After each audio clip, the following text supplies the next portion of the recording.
그녀는 마치 평생 이곳에 있었던 사람처럼 회전문을 밀고 들어왔다. 사원증도 없었고 에스코트하는 사람도 없었다. 그저 눈부시게 하얀 스니커즈에 틱톡 패션 챌린지에서 갓 튀어나온 듯한 크롭 블레이저를 걸치고 성큼성큼 자신감 넘치는 발걸음을 옮길 뿐이었다.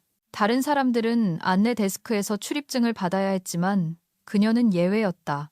대신 그녀를 맞이한 것은 대표이사인 박동훈 사장 본인이었다. 평소에는 직원들에게 가벼운 눈인사조차 건네지 않던 그였다. 하지만 오늘 그는 마치 반짝이는 네일아트와 오버사이즈 선글라스 너머에서 회사의 미래라도 발견한 것처럼 활짝 웃고 있었다. 나는 엘리베이터 근처에 멈춰서서 한 손에는 테이크아웃 아이스 아메리카노를, 다른 한 손에는 노트북 가방을 든 채 그 모습을 지켜보았다. 고작해야 24살쯤 되어 보이는 그 여자가 마치 이 빌딩의 소유권이라도 가진 양 보안 게이트를 유유히 통과하는 모습을 말이다. 그녀는 우리 쪽으로 2걸음 정도 다가올 때까지 고개조차 들지 않았다. 그러다 휙 돌아서더니 고개를 살짝 갸웃하며 미소 지었다. 그쪽이 김서연 차장님이시죠? 그녀가 꽤나 상냥하게 물었다. 나는 고개를 끄덕였다.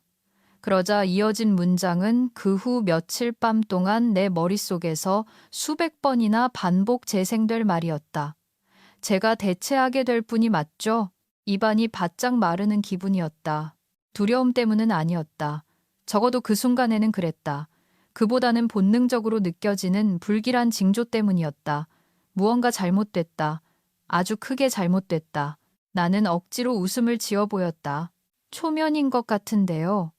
그리고 인수인계에 대해서는 들은 바가 없습니다만 그녀는 어깨를 으쓱했다. 아, 아직 말하면 안 되는 거였나 봐요. 그녀는 마치 게임을 하듯 노래하듯 말했다. 전 당분간 동훈 삼촌을 따라다니며 배우기로 했거든요. 동훈 삼촌. 그녀는 윙크를 하고는 뒤도 돌아보지 않고 사장을 따라 임원용 엘리베이터에 탔다. 문이 닫혔다. 다시 정적이 찾아왔다. 하지만 내 안에서 무언가가 뒤틀렸다. 갈비뼈 뒤쪽에서 낮은 진동이 시작되었다. 마치 서버가 오작동을 일으키지만 아직 다운되지는 않았을 때, 그저 깜빡거릴 때 느껴지는 그 느낌이었다. 시스템 오류가 곧 확산될 것 같은 예감. 가장 끔찍한 건 아무도 눈치채지 못한 것 같다는 점이었다. 안내 데스크 직원도 인턴들도 멈추지 않고 그들 옆을 지나친 제품 기획 상무님도 마찬가지였다. 나는 식어가는 커피를 든 채 한참을 서 있었다. 목에 걸린 사원증이 갑자기 천근만근 무겁게 느껴졌다. 무슨 일이 일어나고 있었고 그게 무엇이든 이미 시작된 후였다. 모닝커피를 다 마실 시간조차 없었다. 사무실에 들어선 지 겨우 15분 만에 내 모니터 구석에 알림이 떴다. 긴급 회의 요청. 제목도 발신자도 없이 그저 시간과 장소만 적혀 있었다. 임원 회의실 B. 그곳은 가벼운 미팅을 위해 쓰이는 곳이 아니었다. 어제 느꼈던 그 이상한 진동이 다시 가슴속에서 올라왔다. 또다시 무언가 잘못 돌아가고 있었다. 나는 다이어리를 챙기고 블라우스 매무새를 다듬은 뒤 복도로 걸어나갔다. 도착했을 때 문은 반쯤 열려 있었고 그 안의 풍경이 눈에 들어왔다. 박동훈 대표는 상석에 앉아 깍지 낀 손을 대리석 테이블 위에 올려두고 마치 테이블이 대신 말해주기라도 바라는 듯 시선을 고정하고 있었다. 그 옆에는 인사팀의 최지은 부장이 앉아 있었다. 평소에 프로페셔널하고 따뜻한 모습은 온데간데 없고 오직 한 가지 상황만을 의미하는 억지스러운 무표정을 짓고 있었다.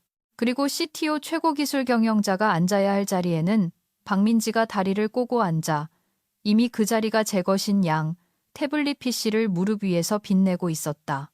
내가 들어서자 아무도 말을 꺼내지 않았다.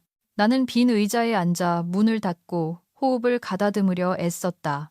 김 차장, 박 대표가 입을 열었다. 딱딱하고 철저히 예행 연습을 거친 말투였다. 자네는 우리 회사와 오랜 시간을 함께했지. 업계의 대부분의 사람이 머무는 기간보다 훨씬 길게 말이야. 나는 천천히 고개를 끄덕였다. 칭찬인지 비난인지 알 수 없었다. 그가 계속했다. 하지만 회사는 성장하고 기술은 변하며 리더십은 우리가 구축하려는 미래를 반영해야 하네. 숨이 막힐 듯한 침묵이 방 안을 가득 채웠다. 그리고 감정이라곤 전혀 없는 12여 절의 문장이 낭독되었다. 마치 코팅된 대본을 읽는 것 같았다. 이제 새로운 에너지를 받아들일 때가 됐어. 박민지 이사가 그 변화를 이끌 걸세. 처음에 내 머리는 그 말을 온전히 받아들이지 못했다. 나는 그를 쳐다보고 최 부장을 보고 그리고 박민지를 보았다. 그녀는 뜯는 법도 모르는 선물을 받은 사람처럼 입꼬리만 살짝 올린 미소를 짓고 있었다. 나는 눈을 깜빡였다. 구조조정인가요? 내가 물었다. 내 목소리가 마치 다른 사람의 것처럼 들렸다. 최 부장이 몸을 앞으로 기울였다. 이건 성과 문제가 아니에요, 서연님. 진화하는 브랜드 비전에 맞춘 조직 재정비 차원입니다. 아무 의미 없는 말이었다. 누군가를 하루아침에 없앨 때 공문서에나 쓰는 그런 언어였다. 넉넉한 위로금을 준비했네. 박 대표가 마치 저녁 메뉴판을 건네듯 서류철을 테이블 위로 밀며 말했다. 등골에 정전기가 흐르는 듯한 충격이 왔다. 단순히 보직 변경이 아니었다. 나는 대체되고 있었다. 말조차 나오지 않았다. 혀가 사포처럼 까끌까끌했다. 그때 박민지가 맙소사 몸을 앞으로 기울이며 말했다. 차장님이 쌓아오신 모든 것에서 배우게 되어 정말 기대돼요. 물려받을 기초가 정말 탄탄하더라고요. 물려받는다니 마치 내가 죽기라도 한 것처럼. 하지만 진짜 반전은 내가 서류철을 내려다보았을 때 찾아왔다. 내 이름, 내 직책, 그리고 해고 통보. 그 아래 세 사람의 서명이 있었다. 그리고 세 번째 이름, 이준호. IT 부서에서 나의 가장 가까운 아군이었고 10년 동안 내가 멘토링했으며 서버 이전 때마다 밤을 새우고 출시 마감일을 맞추며 축배를 들고 커피 심부름을 함께 했던 그 녀석.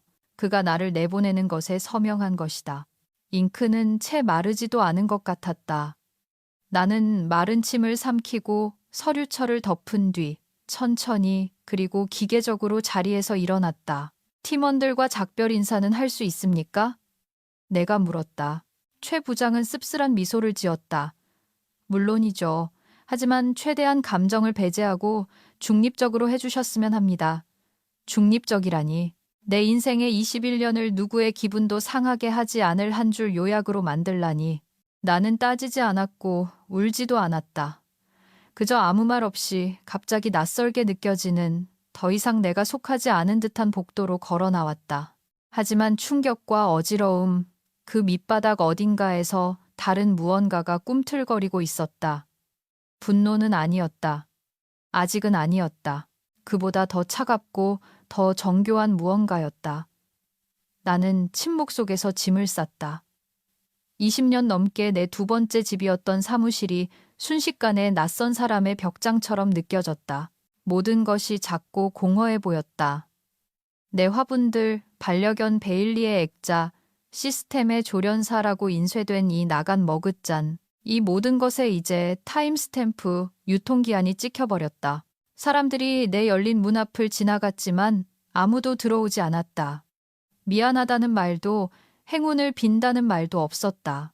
오전 중반이면 웅성거려야 할 복도는 쥐 죽은 듯 고요했다. 마치 건물 전체가 무슨 일이 일어나는지 알고 있고 누구도 감히 가까이 오려 하지 않는 것 같았다. 충격뿐만이 아니었다. 존재를 지워버리는 듯한 그 침묵이 어떤 회의보다 더 아팠다. 마지막 수첩을 종이박스에 쑤셔 넣고 있을 때 익숙한 그림자가 문 앞에 멈추는 것이 보였다. 이준호였다. 그는 머뭇거리더니 반쯤 들어와 눈을 내리깔고 어깨를 움츠렸다. 나는 기다렸다. 내가 먼저 말을 꺼내고 싶지 않았다. 그가 고개를 들어 0.5초간 내 눈을 마주치더니 다시 시선을 돌렸다. 차장님, 전 다른 방법이 없었어요. 내 턱에 힘이 들어갔다. 네가 서명했잖아, 준호야. 너에겐 선택권이 있었어. 그는 벽 속으로 사라지고 싶은 표정이었다. 저항해보려고 했어요. 정말로요. 하지만 보세요. 그 사람들이 제게 말했어요. 계획에 따르지 않으면 부서 전체를 구조조정하겠다고요. 다음 차례는 저였다고요. 저 애 있는 거 아시잖아요. 너한테도 척추라는 게 있었던 걸로 아는데 내가 조용히 말했다. 그가 움찔했다. 죄송해요. 그가 말했다. 진심인 듯 했다. 하지만 너무 늦었다. 이미 엎질러진 물이었다. 그가 나가려고 돌아서자 내가 그를 불렀다. 내 관리자 권한. 정확히 언제 박탈했니? 준호야? 그가 얼어붙었다. 접속 로그 봤어. 내가 덧붙였다. 내 권한 4일 전에 삭제됐더구나. 그의 목소리가 기어들듯 들려왔다. 그쪽에서 빨리 처리하라고 했어요. 전환이 다가오고 있었다고요. 알고 계신 줄 알았어요. 나는 몰랐다. 어제 회의가 대화의 시작인 줄 알았지. 이미 서명되고 봉인되어 배포까지 끝난 결론인 줄은 몰랐다. 4일. 그 말은 내가 여전히 일찍 출근해서 버그를 수정하고 그들의 공급망 AI가 붕괴하지 않도록 심야 진단을 돌리는 동안 그들은 내 등 뒤에서 움직였다는 뜻이었다. 나는 손에 든 사원증을 내려다보았다. 김서연 시스템 아키텍트 수석 부장이라는 글씨가 코팅 아래서 반짝였다. 나는 문 밖에 스캐너로 걸어가 마지막으로 카드를 긁었다. 초록불이 깜빡였다. 승인됨. 시스템은 여전히 내가 이곳에 속한다고 생각하고 있었다. 나는 사원증을 책상 위에 올려두었다. 부드럽게 내려앉았지만 그 소리는 회의실에서 들었던 어떤 말보다 크게 느껴졌다. 나는 그것을 서명처럼 남겨두었다. 박스를 들고 엘리베이터 쪽으로 걸어가다 1층 로비의 HR 키오스크를 지나칠 때 무언가 나를 잡아 끌었다. 나는 돌아서서 비어있는 단말기 뒤로 가 여전히 활성화된 내 계정으로 로그인했다. 화면에 관리자 변경, 비밀번호 이전, 업무 인계 목록이 로딩되었다. 거기 있었다. 전체 시스템 접근 권한 이관 김서연 박민지, 효력 발생, 월요일 오전 10시 7분. 오늘은 목요일이었다. 내가 그녀의 존재를 알기도 전에 그들은 이미 모든 것을 그녀에게 넘겼다. 나는 화면을 응시했다. 커서가 마치 나를 조롱하듯 깜빡였다. 나는 움직이지도 눈을 깜빡이지도 않고 숨만 쉬며 서 있었다. 그리고 로그아웃하고 박스를 고쳐든 뒤 걸어 나왔다.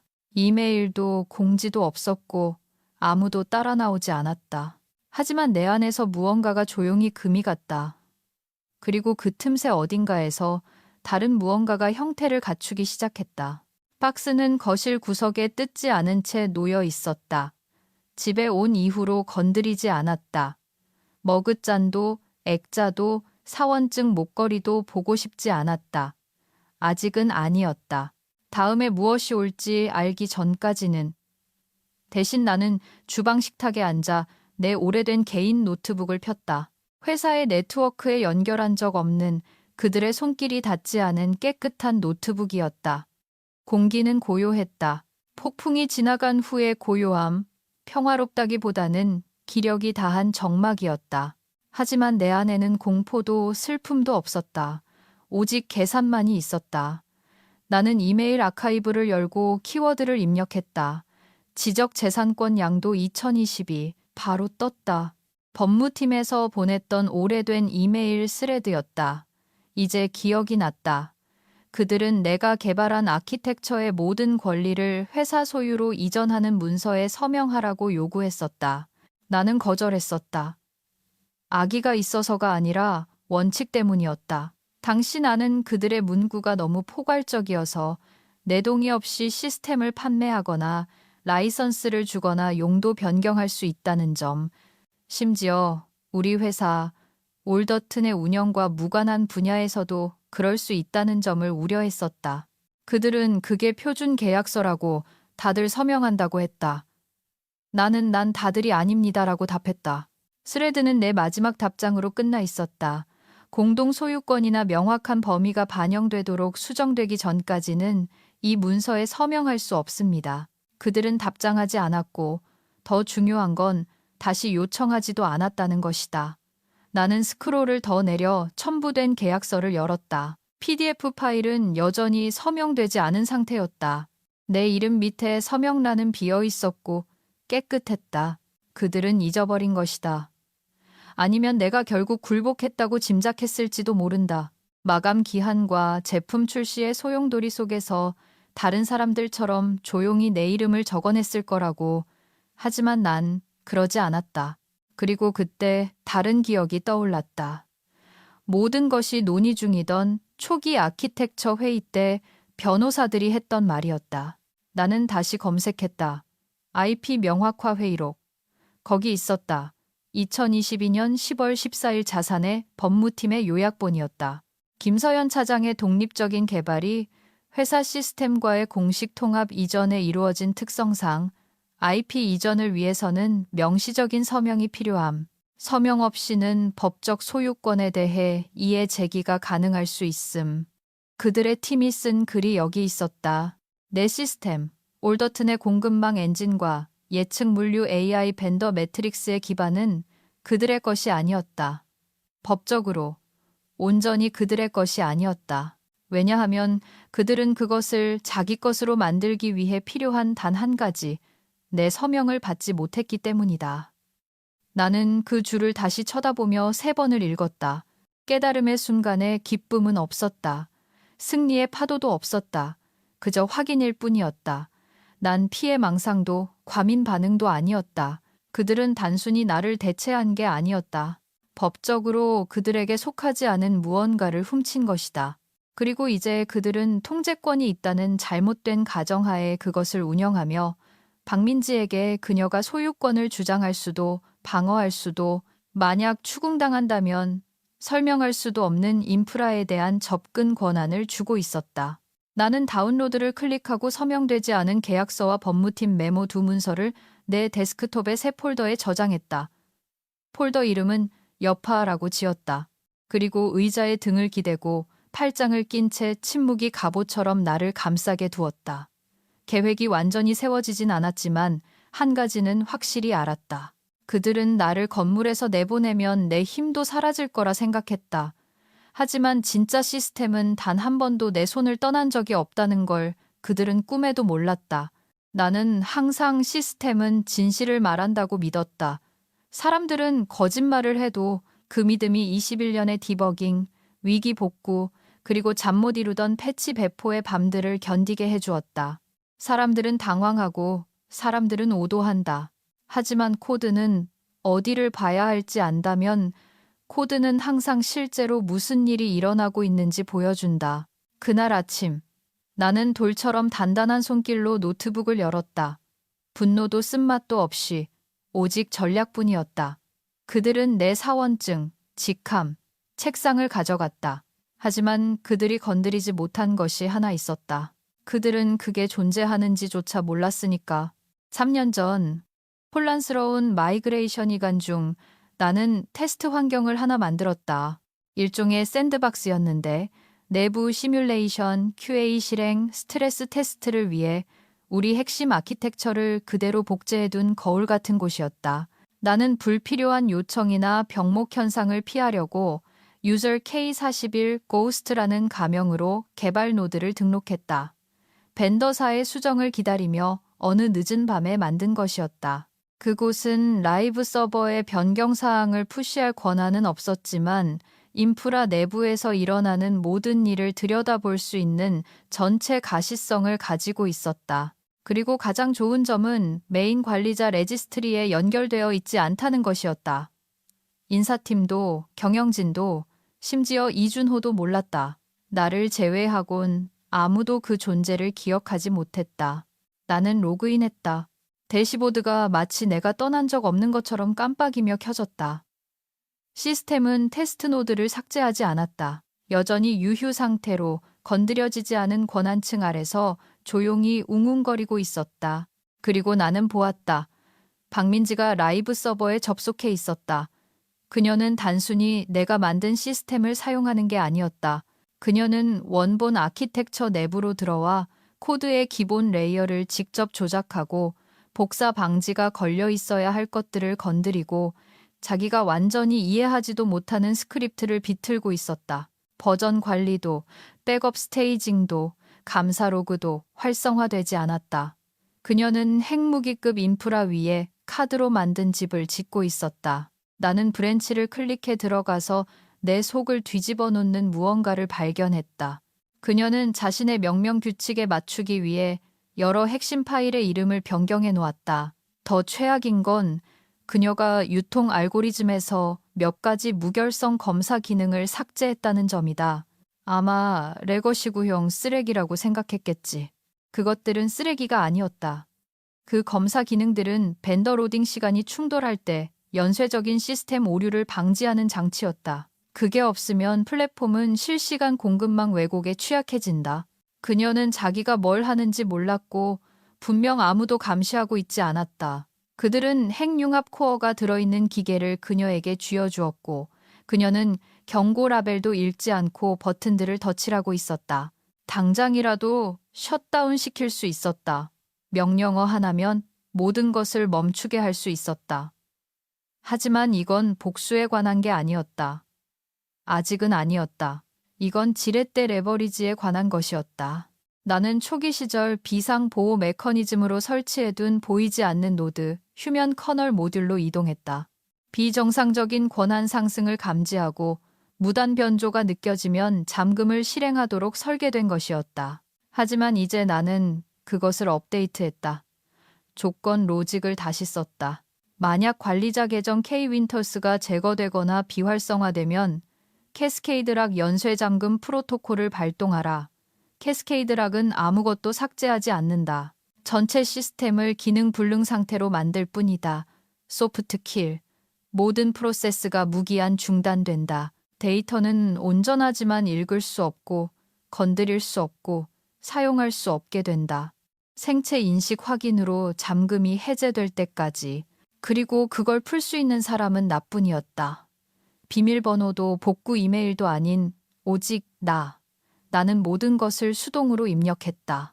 자동 스크립트도 감사 추적도 남기지 않았다. 변경 사항을 암호화하고 6단계의 미끼용 주석 아래에 묻어둔 뒤 노드를 빠져나왔다. 로그아웃하기 전 한 가지를 더 했다. 시스템 활동 로그, 박민지의 변경 시간 기록, 사용자 아이디, 디렉터리 경로를 캡처했다. 나는 그것을 PDF로 엮었다.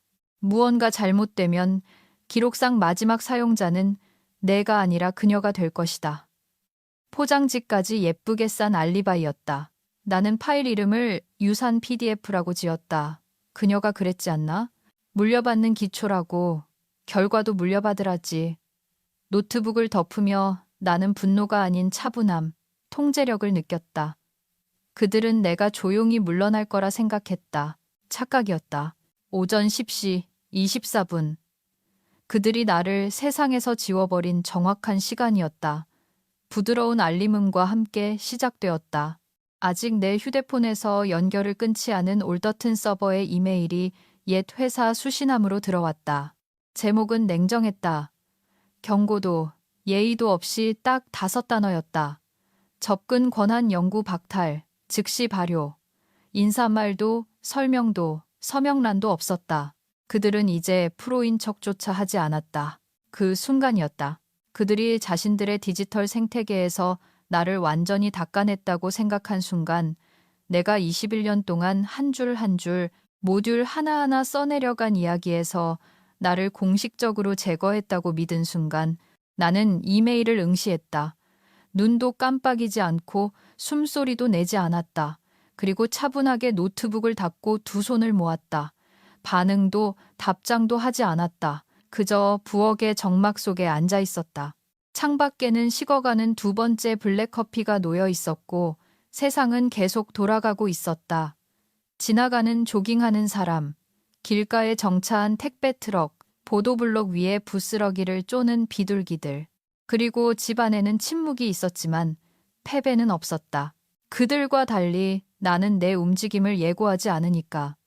어릴 적 아버지가 하시던 말씀이 기억났다. 강해지기 위해 소리칠 필요는 없다. 해일이 오기 전 바다는 조용한 법이다. 그래서 나는 그 침묵 속에 앉아 있었다. 그 침묵이 길어지도록, 날카로워지도록, 망토처럼 나를 감싸도록 두었다. 그들은 내 권한을 박탈하는 게 마지막 못질이라고 믿었다. 그들이 몰랐던 것, 고려조차 하지 않았던 것은 그들이 딛고선 그 기초가 정확히 그 움직임에 반응하도록 설계되었다는 사실이었다. 그들은 방아쇠를 당겼다. 아직 총알을 보지 못했을 뿐 그때 전화벨이 울렸다. 모르는 번호였다. 평소라면 받지 않았겠지만 내 안에 무언가가 호기심이나 본능 같은 것이 화면을 밀게 만들었다. 김서연 이사님이십니까? 남자의 목소리가 물었다.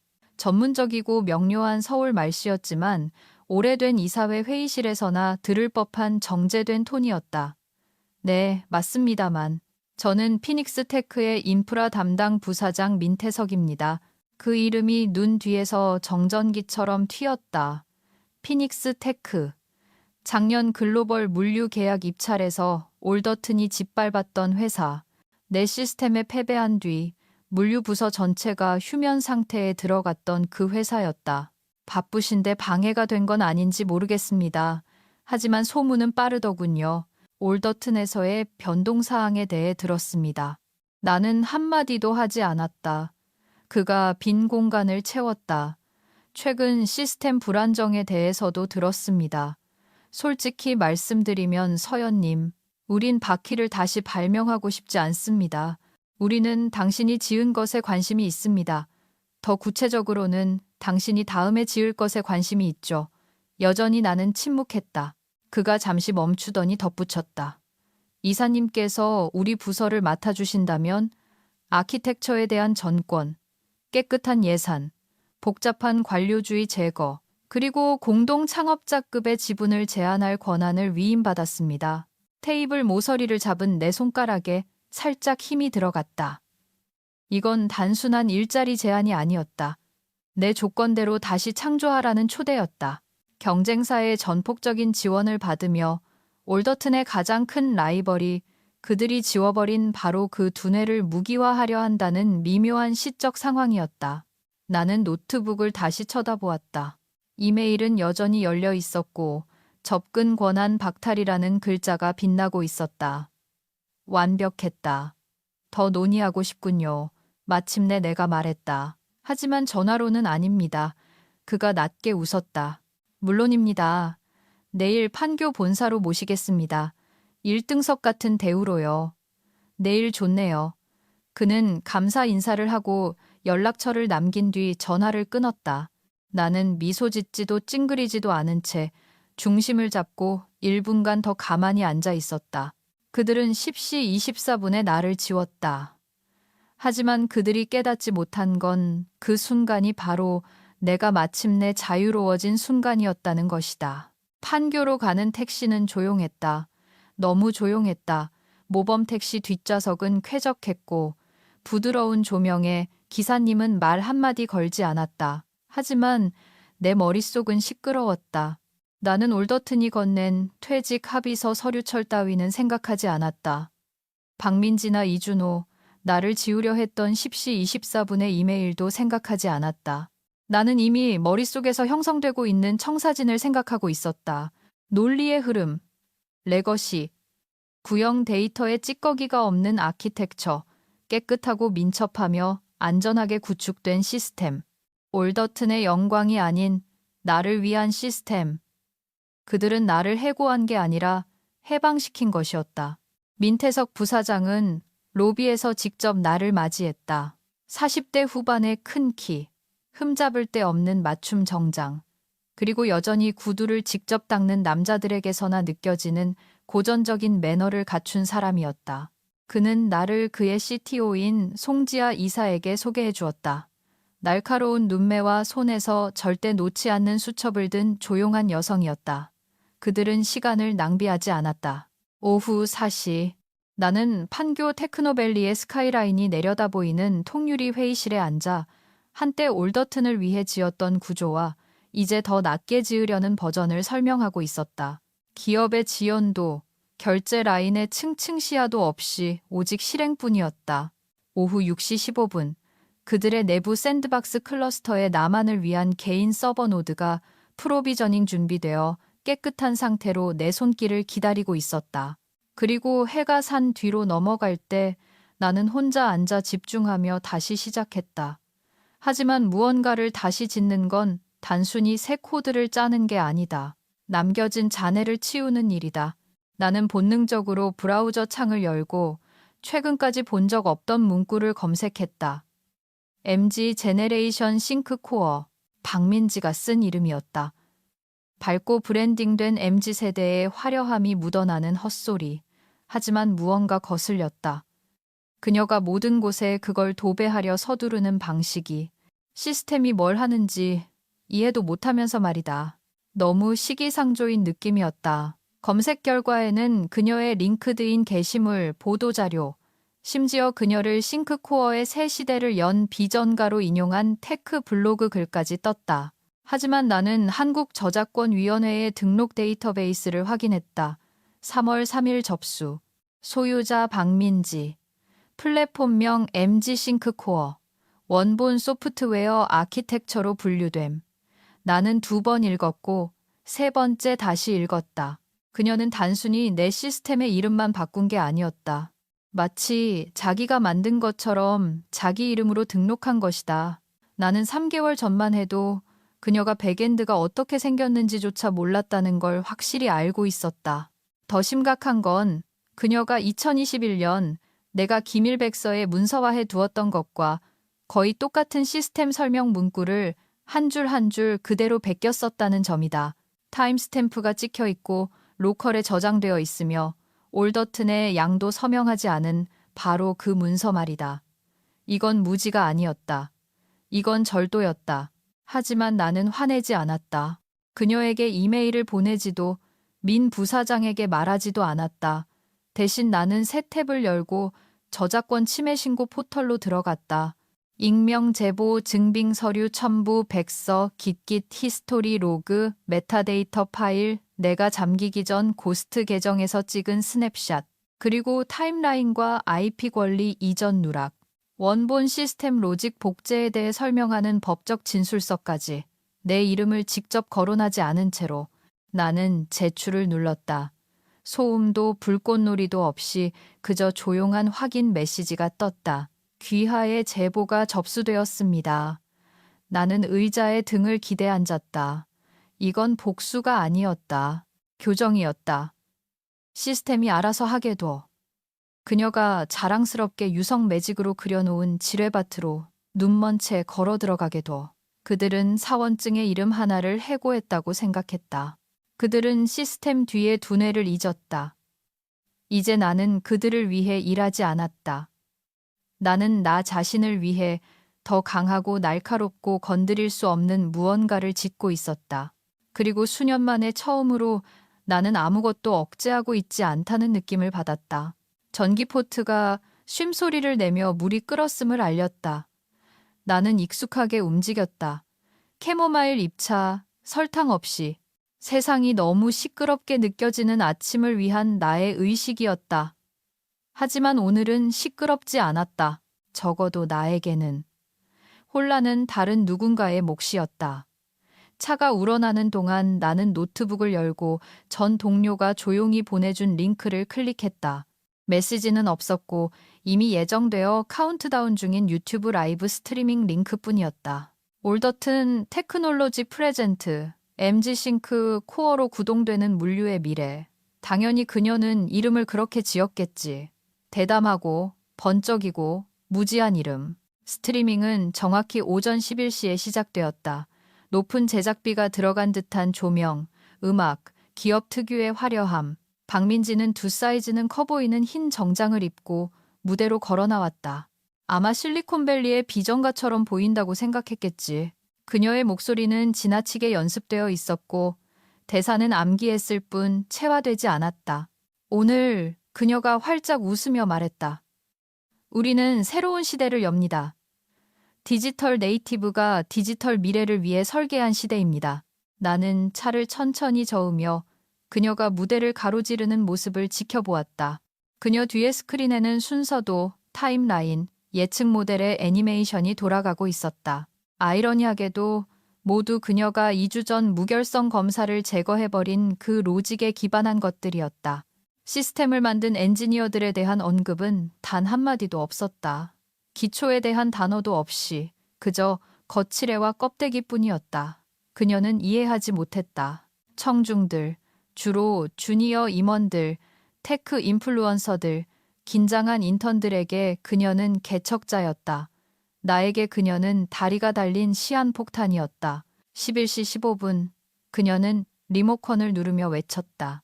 자, 이제 싱크코어의 독자 엔진으로 구동되는 실시간 밴더부와 예측을 시연해 보겠습니다.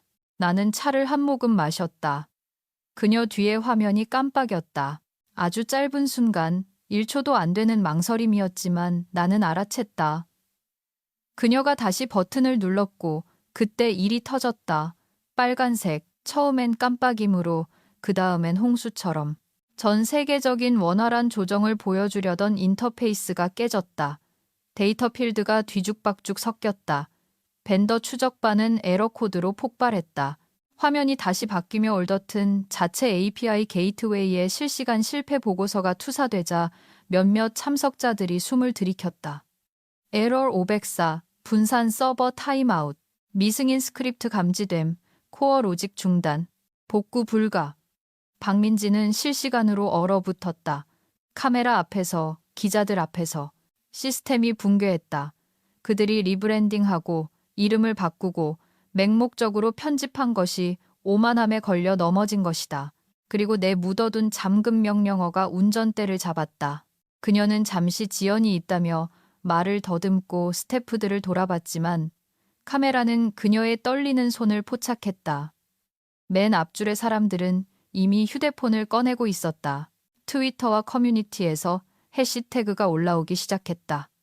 싱크코어 멜트다운, 런칭 대실패, 박민지 서버다운. 나는 비웃지 않았다. 미소 짓지도 않았다. 대신 자리에서 일어나 새 차를 한 잔 따르고 내 작은 아파트 발코니로 나갔다.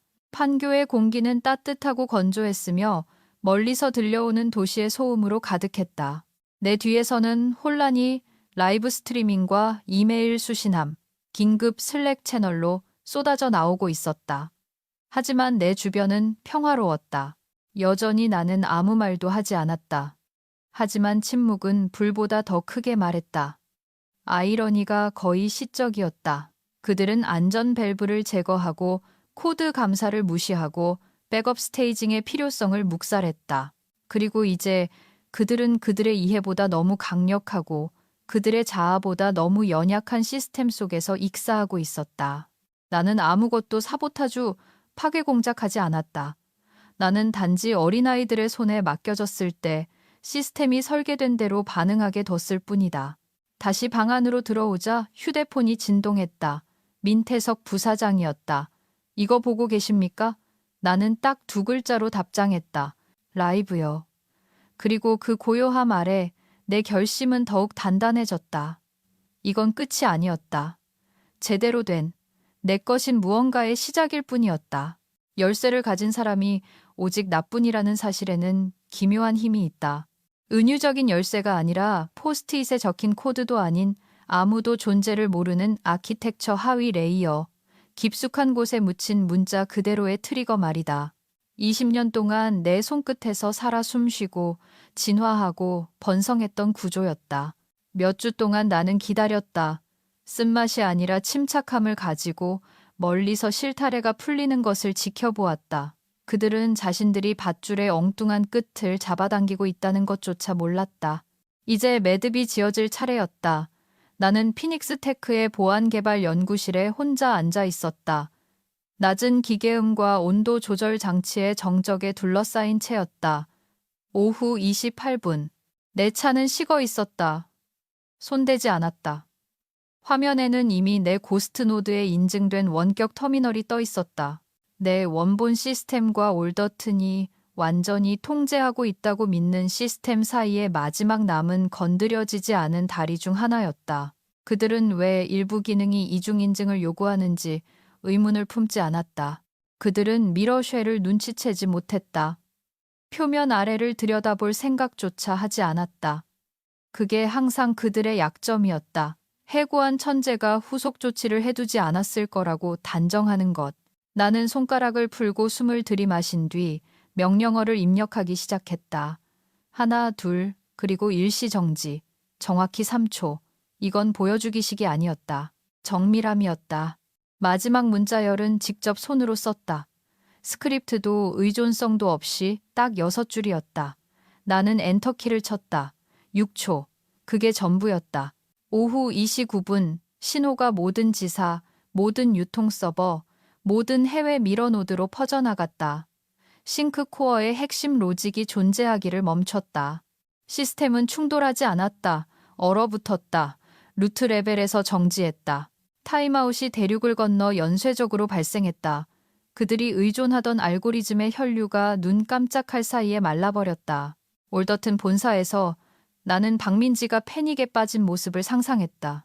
한 손에는 전화기, 다른 한 손에는 법무팀을 잡고 왜 백업이 작동하지 않는지, 왜 이중화가 실패했는지, 왜 그들의 콜드 스토리지 오프라인 저장소 서버조차 어둠 속에서 에러 등만 깜빡이는지 이해하려고 필사적일 것이다. 왜냐하면 그들이 모르는 사실은 이것이었다.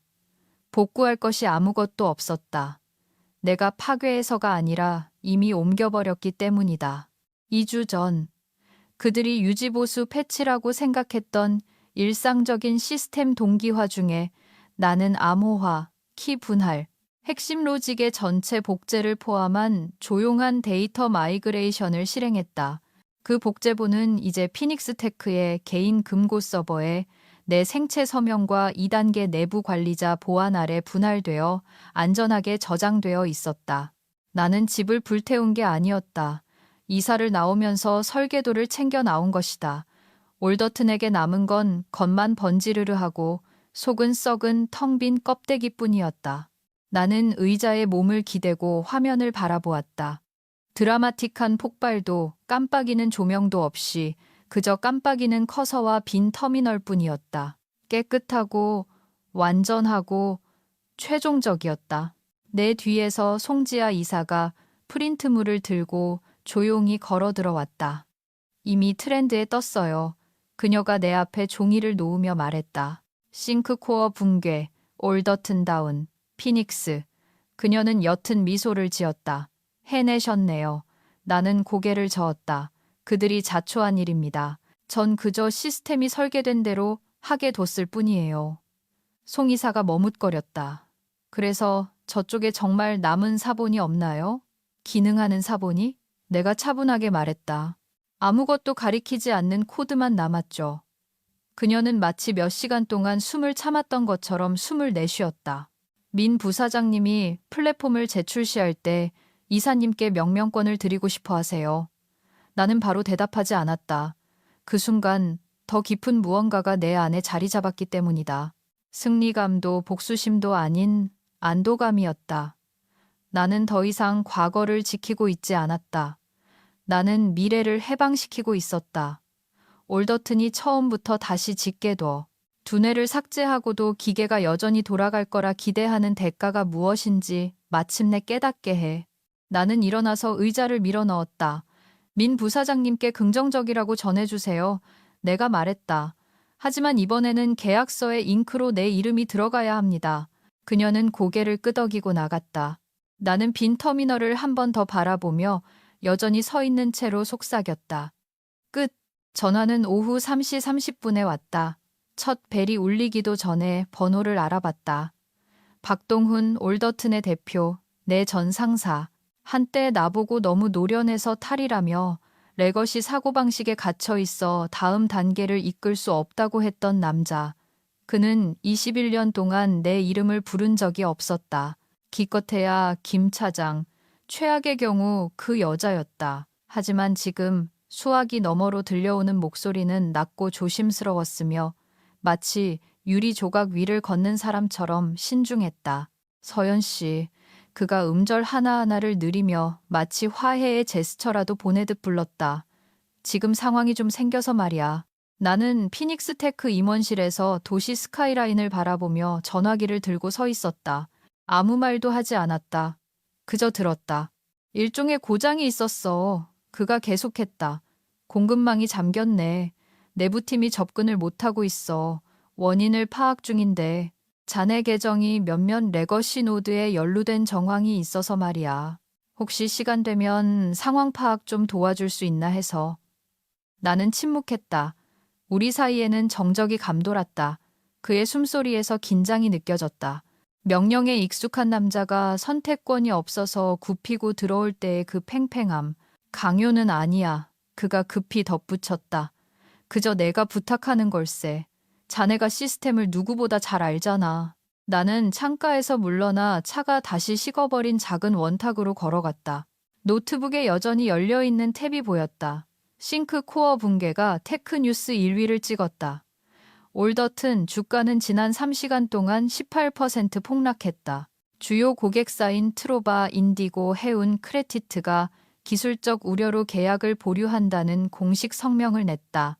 내부 소식통에 따르면 그들의 법무팀이 위약금 청구 소송을 준비 중이라고 했다. 나는 스피커폰을 켜서 그의 목소리가 방을 채우게 했다. 서연 씨, 보상은 섭섭지 않게 하겠네. 그가 이제는 애원하듯 말했다. 자문 계약으로 처리해 줄 수 있어. 다시 돌아올 필요도 없어. 그냥 안정화만 도와주게. 아키텍처에 자네 이름도 소급해서 다시 넣어줄게. 원하는 건 뭐든지. 그 말에 헛웃음이 나올 뻔했다. 그는 내가 그가 지워버린 곳에 내 이름이 다시 들어가는 걸 신경 쓸 거라고 생각했다. 나는 마침내 입을 열었다. 낮고 평온한 목소리였다. 박 대표님, 잠시 침묵. 그가 굳어지는 게 느껴졌다. 전 당신 직원이 아닙니다. 내가 말했다. 제가 빚진 건 없는데요. 다시 침묵. 하지만 자네가 이걸 만들었잖아. 그가 말했다. 희미하게 날선 목소리가 다시 기어나왔다. 혼란이 권리인 척 가장하고 있었다. 자네 거잖아. 이게 무너지는 게 신경 쓰이지도 않나? 나는 노트북을 덮었다. 신경 쓰이죠. 내가 말했다. 가질 자격 없는 사람들로부터 마침내 자유로워졌다는 게요. 그는 대답하지 않았다. 어쩌면 방법을 몰랐을 것이다. 어쩌면 처음으로 문 밖에서 안을 들여다보는 기분이 뭔지 깨달았을지도 모른다. 이만 끊겠습니다. 내가 덧붙였다. 행운을 빕니다, 대표님. 뚝. 그것이 그와 나눈 마지막 대화였다. 그리고 이상하게도 승리감은 느껴지지 않았다. 내가 느낀 건 더 깊고 오래된 예상치 못한 씁쓸한 아픔이었다. 내 안에 어떤 작고 지친 부분은 누군가 저 위에서 내가 바친 것, 내가 직함이나 조명이 아니라 땀과 경계와 관심으로 지탱해 온 것을 알아주길 바라는 희망을 품고 있었나 보다. 하지만 이제 진실을 알았다. 그들은 아키텍처를 본 적이 없었다. 그저 그들의 자존심을 바치고 있는 비계만 보았을 뿐. 그리고 비계가 사라지자 탑은 금이 갔다. 나는 의자에 몸을 기대고 숨을 내쉬었다. 지쳐서가 아니었다. 물론 지치긴 했지만 처음으로 얽매이지 않고 의무도 없고 짐도 없다는 느낌이 들었기 때문이었다. 그날 저녁 내 전 인턴에게서 짧은 메시지가 왔다. 토론토 지사에서 조용히 일하고 있는 에반이었다. 오늘 비상이사회만 3번 열렸어요. 트로바랑 인디고 변호사들이 들이닥쳤고요. 다들 패닉이에요. 차장님이 태운 게 아니에요. 그냥 바람을 맞게 뒀는데 속이 비어 있었던 거죠. 나는 그의 문자를 응시했다. 가슴속에서 감정의 조각이 일렁였다. 복수가 아닌 진실이었다. 나는 2단어로 답장했다. 작별 인사 전해줘. 다음 날 오전 9시 5분 내 메일함에는 6개의 제안서가 와 있었다. 입사 제안이 아니라 인수 제안이었다. 3개는 항상 올더튼이 넘어지길 기다리며 주변을 서성이던 경쟁사들이었다. 2개는 원한을 품은 프리랜서 아키텍트라고 생각하고 낚아채려는 벤처 캐피털의 지원을 받는 물류 스타트업이었다. 하나는 말해본 적도 없는 유럽 회사였는데 제목이 금액 제시 요망, 맞춰 드림이었다. 하지만 그중 어느 것도 중요하지 않았다. 오전 10시 민태석 부사장이 피닉스 테크 전략실로 들어와 내 앞에 폴더를 놓았기 때문이다. 심플한 흰색 표지, 상단에 굵은 글씨로 한 줄이 적혀 있었다. 공동 확장 제안서, 싱크 코어에 재정해. 나는 고개를 들었다. 그는 바로 말하지 않고 내 옆 의자를 눈짓으로 가리켰다. 송 이사는 이미 테이블 건너편에 앉아 있었고 늘 그렇듯 수첩을 펴고 주의 깊게 보고 있었다. 민 부사장이 헛기침을 했다. 서연님, 시간 낭비하지 않겠습니다. 당신은 4주 만에 우리의 전체 물류 100번을 다시 구축했습니다. 그들이 산산조각 낸 것을 하루도 안 돼 안정화했고요. 직함도 계약도 문에 걸린 이름도 없이 말입니다. 그가 폴더를 내 쪽으로 밀었다. 이제 그걸 바로잡고 싶습니다. 나는 천천히 폴더를 열었다. 법률 용어, 서명란, 지분 도표, 그리고 거기 있었다. 지분 2% 글로벌 시스템 최고 아키텍트, 피닉스 테크 혁신위원회 상임이사직. 단순한 직함이 아니었다. 존중, 소유권, 자율성, 그리고 한때 12여 절 문장으로 나를 지워버린 세상에서 수년 동안 가져보지 못한 것 같은 느낌. 당당하게 존재할 허가였다. 나는 의자에 등을 기대고 그의 눈을 마주 보았다. 마음이 바뀐 이유가 뭡니까? 내가 물었다. 민 부사장은 옅은 미소를 지었다. 성냥 하나 켜지 않고 성을 태워버렸잖습니까? 그런 우아함은 드뭅니다. 우리는 불을 원하지 않습니다. 방향을 원하죠. 송 이사가 조용히 덧붙였다. 우린 이사님의 두뇌를 이용하고 싶은 게 아니에요. 함께 짓고 싶은 거죠. 잠시 침묵이 흘렀다. 무언가 끝나고 동시에 시작될 때만 찾아오는 조용한 순간이었다. 나는 서명했다. 그리고 그렇게 나는 해고된 아키텍트이기를 멈췄다. 나는 기준을 세우는 사람이 되었다. 하지만 시적인 결말을 영화처럼 만든 반전은 이틀 뒤에 찾아왔다. 뉴스 브리핑의 한 줄로 시작되었다. 올더튼 이사회, 대규모 사태 책임 물어 CEO 교체. 사진도 세부 내용도 없었다. 하지만 나는 알았다. 박동훈이 마침내 쫓겨났다는 것을. 도덕성이나 정의 때문이 아니라 시스템 실패가 그들의 양심보다 주가에 더 큰 타격을 입혔기 때문이다. 다음 날 아침 피닉스 테크의 사내 메신저가 전달된 이메일로 불이 났다. 합병 협상 공식 통지, 올더튼 테크놀로지, 계약 논의 착수. 놀라운 일도 아니었다. 우리는 이미 그들의 기존 고객 3곳을 가져왔고 한 달도 안 돼 운영 능력을 복제해냈다. 그들에겐 남은 카드가 없었다. 하지만 나를 놀라게 한 것, 메모를 적던 손을 멈추게 한 것은 문서 하단에 올더튼 측 서명자로 적힌 이름이었다. 이준호, 대표이사 직무대행, 즉시 발효. 나는 오랫동안 화면을 응시했다. 화나지도 의기양양하지도 않았다. 그저 고요했다. 내가 종이박스를 챙길 때 복도에서 내 눈을 피했던 그 남자. 이제 그가 내가 잿더미에서 다시 세운 회사와의 합병 계약서에 서명해야 하는 사람이 된 것이다. 그는 내게 연락하지 않았다. 아직은.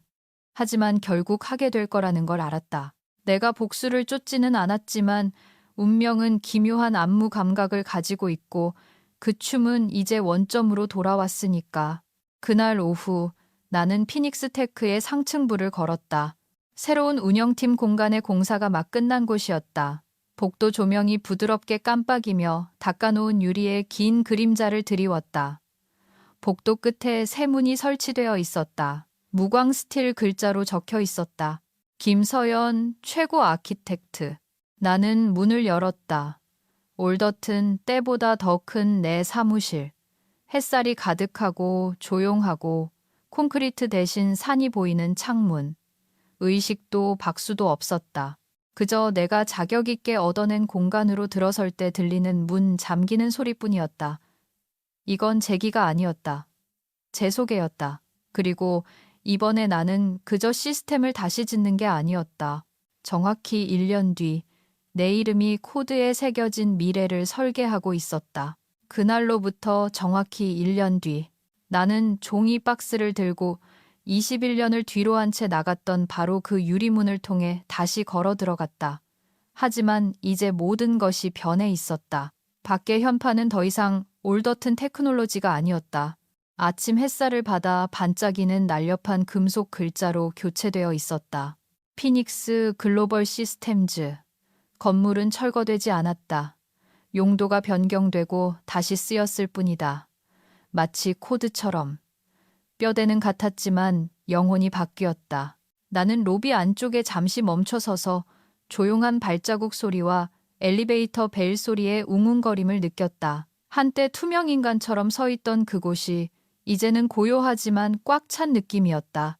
혼란이나 소음이 아닌 목적의식으로 가득 차 있었다. 대리석 안내 데스크 뒤에서 모르는 젊은 여직원이 단정한 남색 정장을 입고 고개를 숙인 채 태블릿을 두드리고 있었다. 내가 다가가자 그녀가 고개를 들어 미소 지었다. 그리고 그때 보았다. 데스크 바로 오른쪽에 미니멀한 스틸 프레임에 걸린 초상화가 그림이 아닌 흑백 사진이 있었다. 심플하고 직설적인 피닉스 테크 리더십 서밋 때 뒤에서 찍힌 내 모습이었다. 디지털 화이트보드를 가리키는 내 옆모습, 약간 헝클어진 머리카락, 말하고 있는 입, 사진 아래 은색으로 새겨져 있었다. 김서연, 미래의 설계자. 나는 눈을 깜빡이지도 웃지도 않고 그저 천천히 깊게 숨을 들이마셨다. 안내 데스크 직원이 내 시선을 눈치챘다. 본인이시죠? 내가 작게 고개를 끄덕였다. 그녀의 눈이 커졌다. 영광입니다. 다들 이사님이 지으신 것에 대해 이야기해요. 전설적이잖아요. 전설적이라. 한때 나는 해고 통지서의 한 줄 항목이었는데 이제 나는 기준이 되었다. 나는 로비에 오래 머물지 않았다. 엘리베이터로 향했다. 임원들이 눈길 한 번 주지 않고 지나치던 그 엘리베이터였다. 이제 주니어 아키텍트 한 명이 내 옆에 탔다. 즉시 나를 알아보고 이름으로 인사했다. 안녕하세요, 김 이사님. 그가 긴장한 듯 웃으며 말했다. 그는 질문하지 않았고 과거를 언급하지 않았다. 그게 낫다는 걸 아는 눈치였다. 최상층에 도착해 나는 통유리 사무실들이 분주한 도시를 프레임처럼 보여주는 탁 트인 업무 공간을 걸어갔다. 팀들은 낮은 목소리로 협업하고 있었고 화면들은 새로운 프레임워크로 빛나고 있었다. 에너지가 맥동했지만 자아에고는 없었다. 이곳은 환상이 아닌 의도로 지어진 회사였다. 내 사무실에 도착했을 때, 그래, 내 진짜 사무실, 문에 내 이름이 있고 모든 시스템 청사진에 내 지문이 묻어있는 그곳에 도착했을 때 나는 멈춰서서 문을 열고 들어가 앉았다. 박수도, 방송도, 카메라도 없었다. 그저 다시 쓰인 유산의 조용한 웅웅거림뿐이었다. 보고서에 따르면 박민지는 싱크코어 붕괴 이후 잠적했다고 한다. 저작권 위반 소송에 휘말려 2건의 강연이 취소되었고 그녀의 브랜딩 회사는 후원을 철회했다. 그녀의 링크드인은 비활성화되었다. 해외에서 마케팅 일을 구했다는 소문이 있었지만 아무도 확인해주지 않았다. 나는 확인하지 않았다. 그녀는 주인공이 아니었다. 그녀는 그저 다른 누군가가 배선을 깐 방의 그림자일 뿐이었다. 그녀가 어디로 갔는지 알 필요가 없었다. 왜냐하면 지금 내 주변 웅웅거리는 모든 시스템, 미래를 향해 있는 모든 명패들, 나는 내가 어디에 있는지 보았으니까 내가 불시착한 곳이 아니라 내가 쟁취한 곳을. 책상 한 구석에서 나는 매끄러운 황동펜을 집어들었다. 올더튼 근속 15주년 때 받은 펜이었다. 그들이 내 이메일을 지우고 권한을 박탈하고 공적 문서에서 내 기여를 닦아낼 때도 나는 이것을 간직하고 있었다. 옆면에 작은 각인이 여전히 남아 있었다. 묵묵히 짓는 이들에게. 나는 펜을 종이에 대고 피닉스 테크의 최신 특허 출원서에 최종 승인 서명을 했다. 내 원래 비전에서 다시 지어 올려 전보다 더 강하고 똑똑해진 시스템이었다. 그리고 누구에게라기보다 나 자신에게 속삭였다. 이름 하나는 해고할 수 있어도 정신은 잊지 말았어야지. 그리고 나는 다시 업무로 돌아갔다. 그들이 틀렸음을 증명하기 위해서가 아니라 그들은 결코 가질 수 없었던 것을 계속 짓기 위해서.